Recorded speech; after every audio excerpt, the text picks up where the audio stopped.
पारस के किडनैप होने पर जवार तुरंत उस गाड़ी का पीछा करते हुए उस फार्म हाउस पहुंच जाता है जहां पारस वहां दुरानी के प्राइवेट रूम में होती है। दूसरी तरफ सिकंदर बेहजाद को बताता है कि पारस किडनैप हो गई है।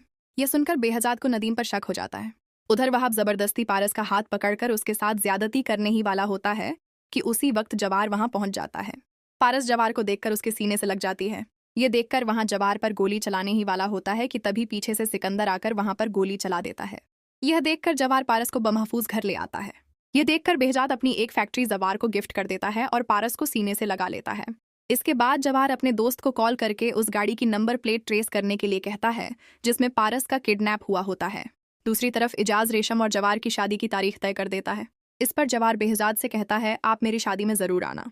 उसी वक्त ये बात पीछे से पारस सुन लेती है और बेहजाद से कहती है मुझे जवार से मोहब्बत हो गई है और अगर आपने मेरी शादी जवार से ना करवाई तो मैं मर जाऊंगी।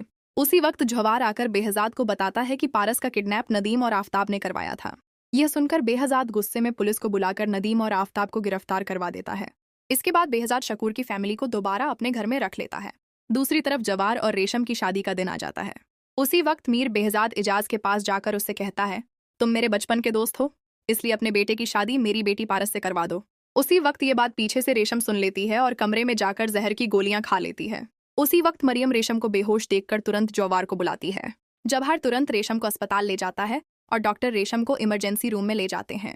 दूसरी तरफ वह दुरानी के एक्सीडेंट में उसके हाथ पैर टूट जाते हैं और वह बेहजाद से माफी मांगकर हमेशा के लिए यूरोप चला जाता है। यह देखकर बेहजाद पारस की सिक्योरिटी के लिए मुतमिन हो जाता है। इधर अस्पताल में रेशम को होश आ जाता है। इजाज अब्दुल से कहता है कल जवार और रेशम का निकाह होगा। उसी वक्त जवार अपने बाप से कहता है बेहजाद ने हमारी पुरानी जमीनों का कब्जा छुड़वा दिया है और उनके हम पर बहुत एहसान है, इसलिए मैं पारस से भी निकाह करूंगा। उसी वक्त पारस वहां पहुंचकर जवार को गले से लगाकर कहती है मैं तुम्हारे बगैर मर जाऊंगी।